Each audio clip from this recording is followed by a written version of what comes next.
시편 73편.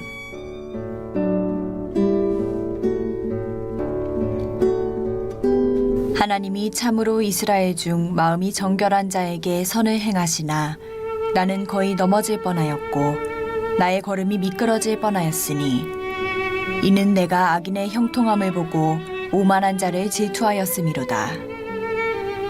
그들은 죽을 때에도 고통이 없고 그 힘이 강건하며 사람들이 당하는 고난이 그들에게는 없고 사람들이 당하는 재앙도 그들에게는 없나니 그러므로 교만이 그들의 목걸이요 강포가 그들의 옷이며 살찜으로 그들의 눈이 솟아나며 그들의 소득은 마음의 소원보다 많으며 그들은 능욕하며 악하게 말하며 높은 데서 거만하게 말하며 그들의 입은 하늘에 두고 그들의 혀는 땅에 두루 다니도다.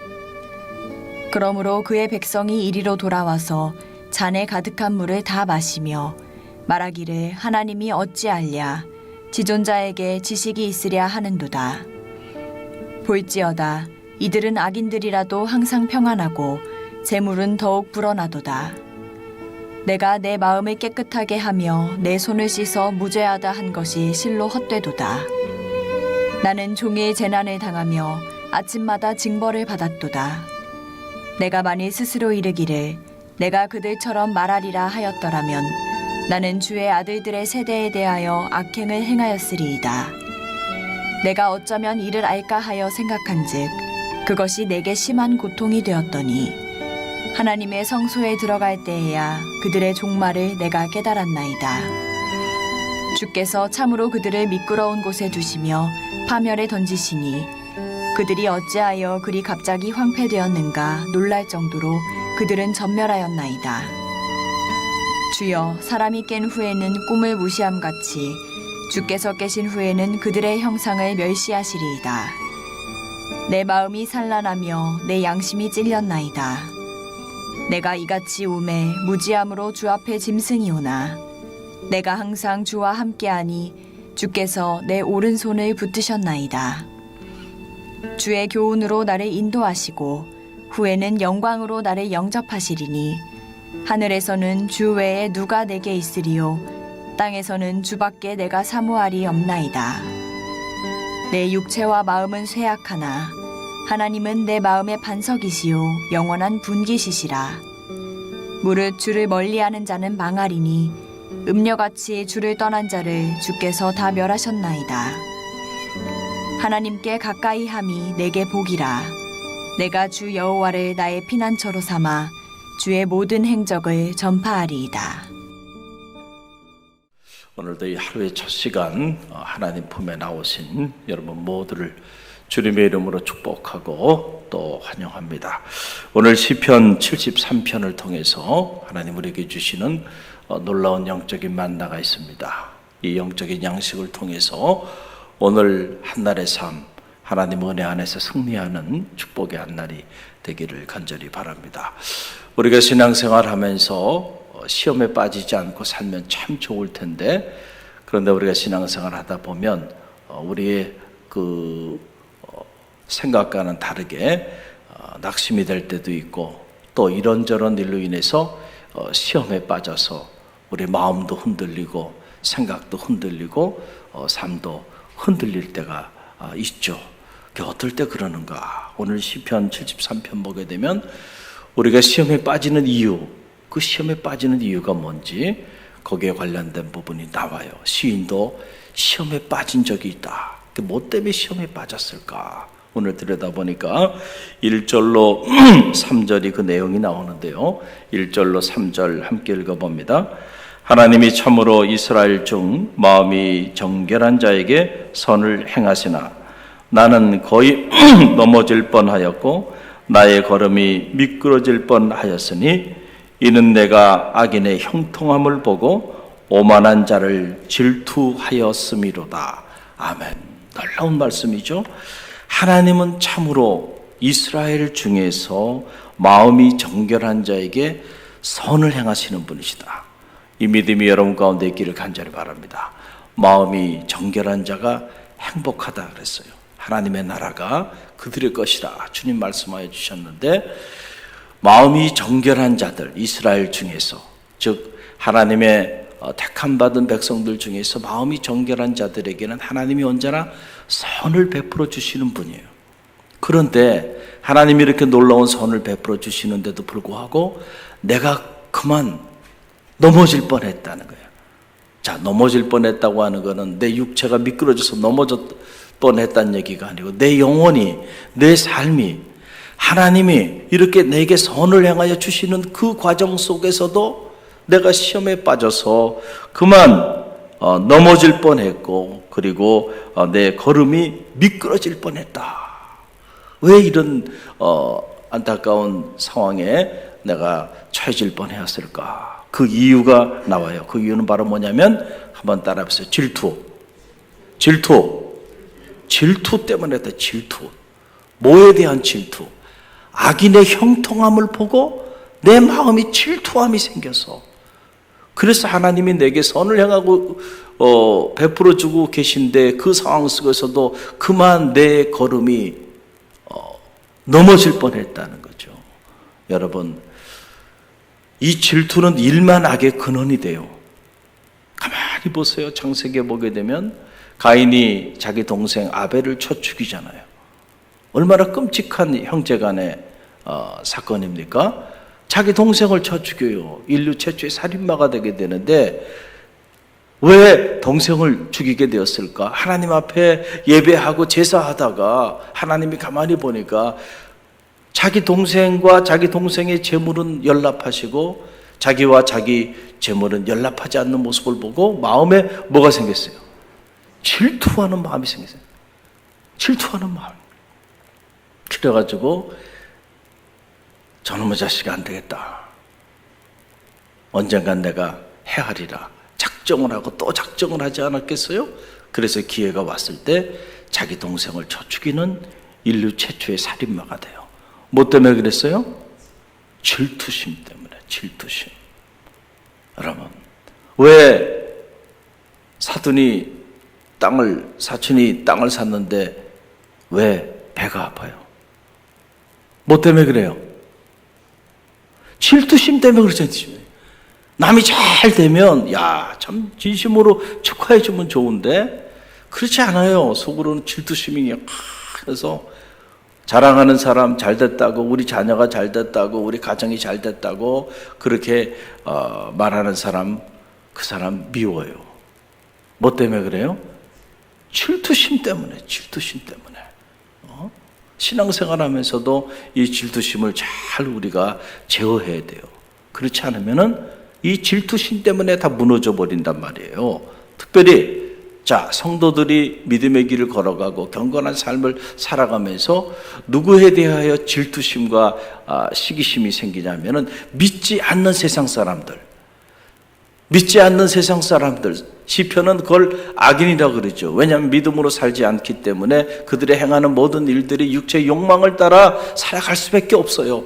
그래서 영적으로 보면 악인의 길을 걸어가는 사람들인데 그 악인들의 형통함을 보고 그들이 보니까 우리는 경건하게 거룩하게 이렇게 새벽을 깨우며 기도하며 말씀 안에서 살라고 몸부림치는데, 그런데 하나님이 가만히 보니까 그렇지 않은 삶을 살아가는 악인들이 나보다 더 잘 사는 거예요.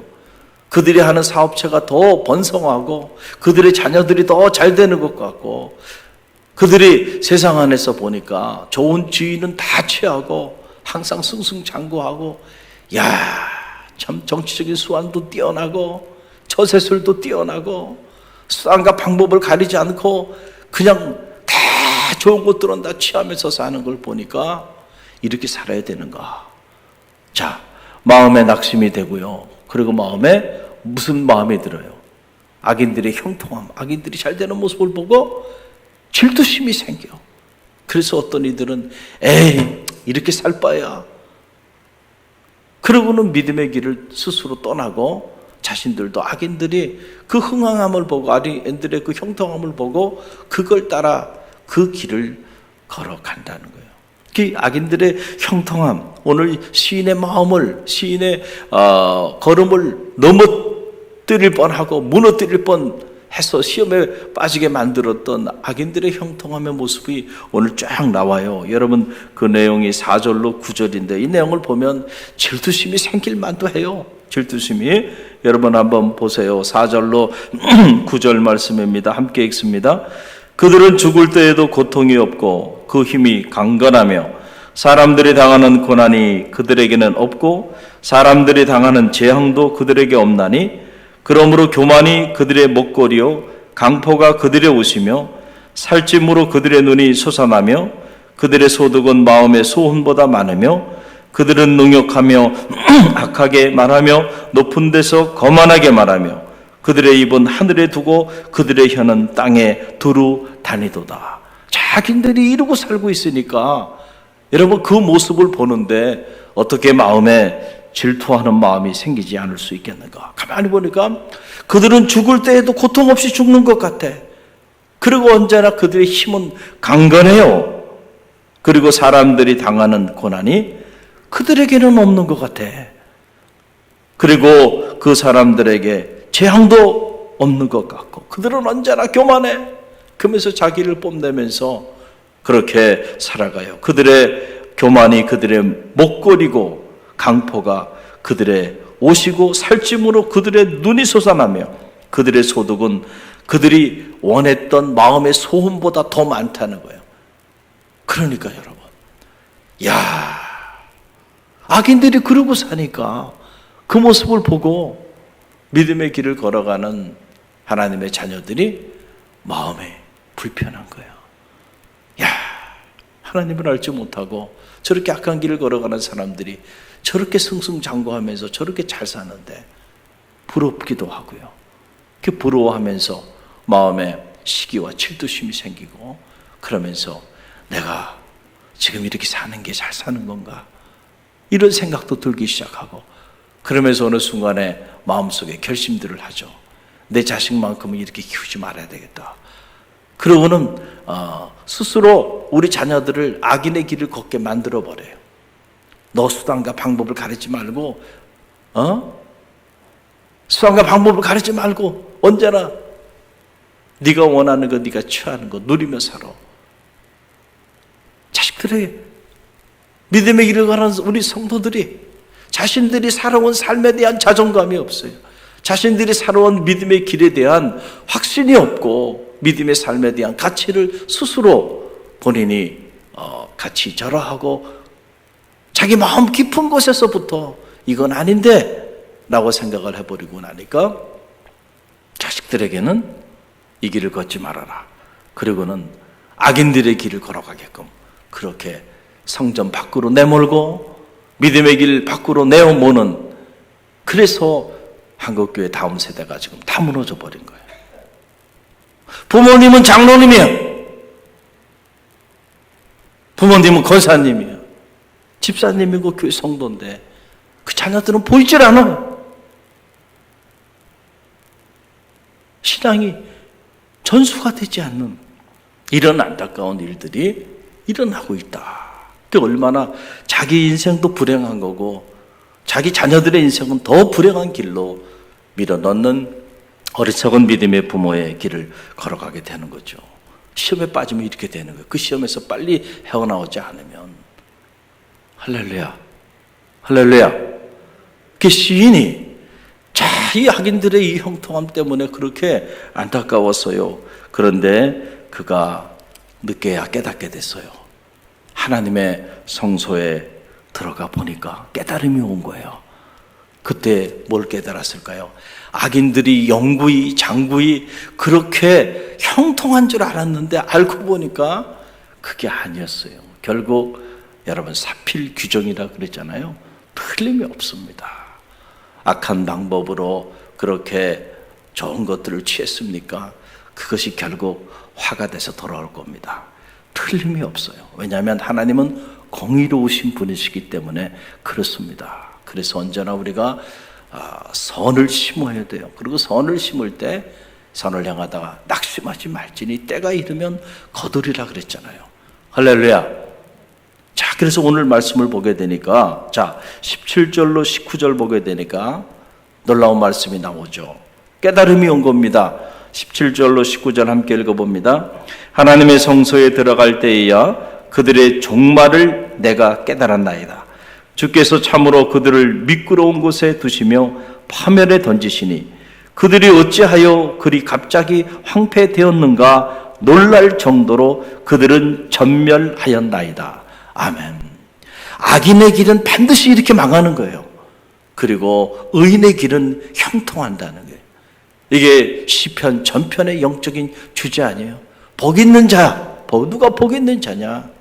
여러분, 거만한 자리에 앉지 아니하고 여호와의 말씀을 죄를 묵상하며 살아가는 사람, 그들의 길은 형통해요. 그러나 교만하고 거만하고 그래서 하나님의 말씀을 뒤로 하고 세상을 향해 달려가는 악인들은 잠시는 형통한 것처럼 보이지만 결국은 그들의 인생의 끝은 이렇게 비참하게 무너지게 된다. 왜냐하면 하나님이 살아계시기 때문에 하나님께서 결국 그 악인들의 형통함을 용인하지 아니하시고 그들을 미끄러운 곳에 두시고 파멸에 던지시며, 그래서 우리가 보니까 놀라운 거예요. 어찌 그들이 갑자기 이렇게까지 황폐하게 되었는가? 어떻게 그들이 이렇게 갑자기 전멸하게 되었는가? 라고 하는 그런 사실이에요. 기업도 마찬가지고 한 가문도 마찬가지고요. 또 한 민족도 마찬가지고. 가만히 보세요. 당장은 막 흥황하는 것 같지만은 결국은 그 뿌린 씨앗이요, 감당하기 어려운 멸망의 사지로 그렇게 우리 인생을 밀어넣게 된다라고 하는 사실이에요.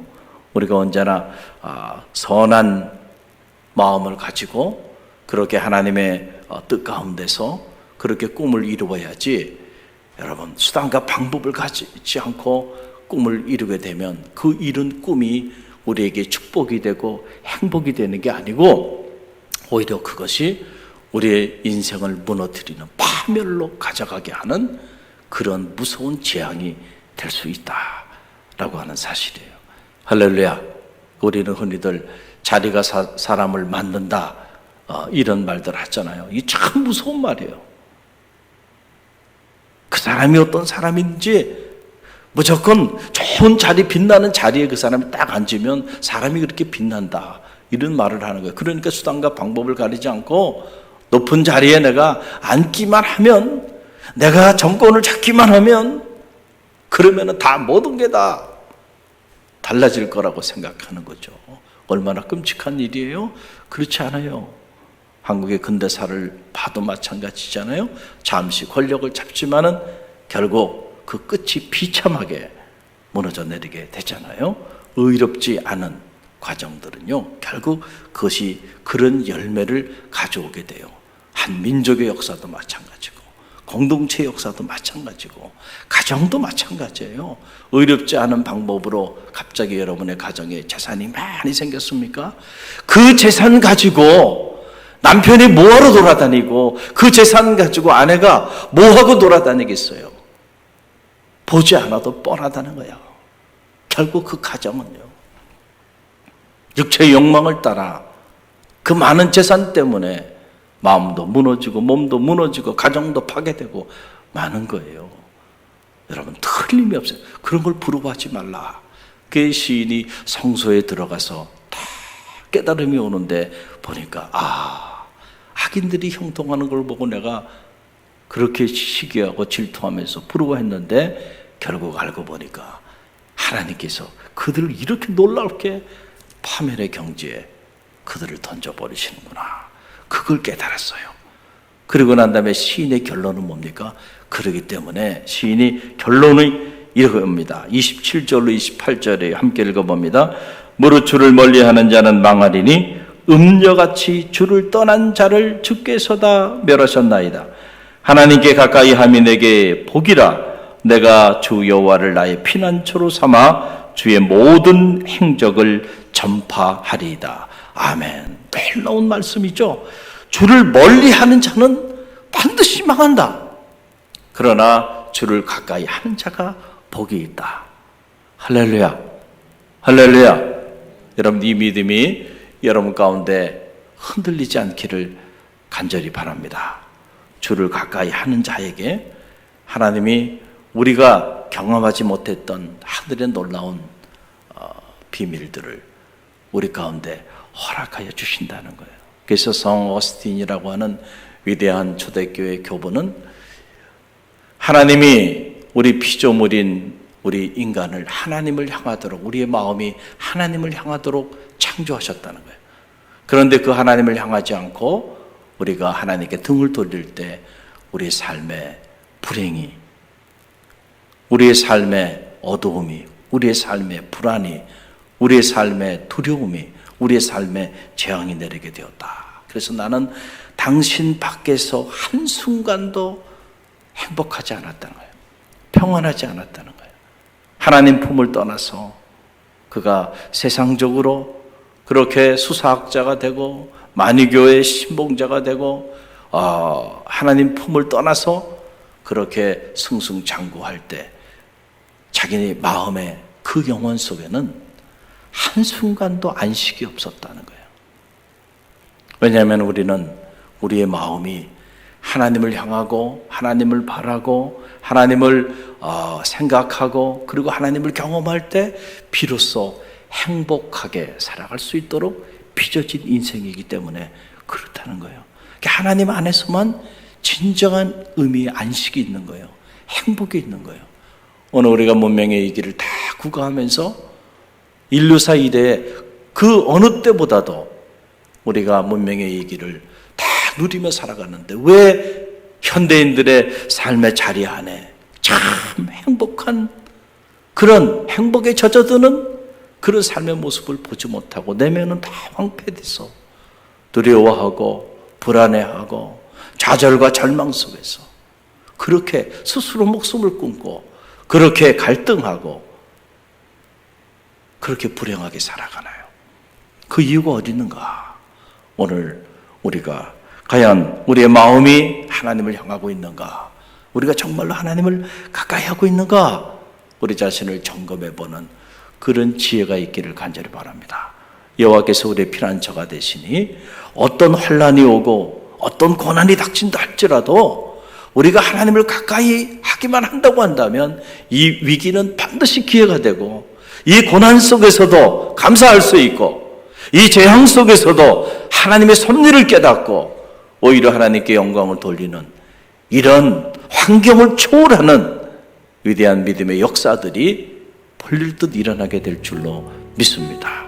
오늘도 하나님을 가까이 하며 이른 새벽 미명 하나님 성소에 나온 여러분 모두를 축복하고 이 시인의 깨달음이 오늘 이 새벽에 여러분의 깨달음이 되기를 간절히 바랍니다. 오늘 주신 말씀 붙잡고 우리가 기도하며 나아갑니다.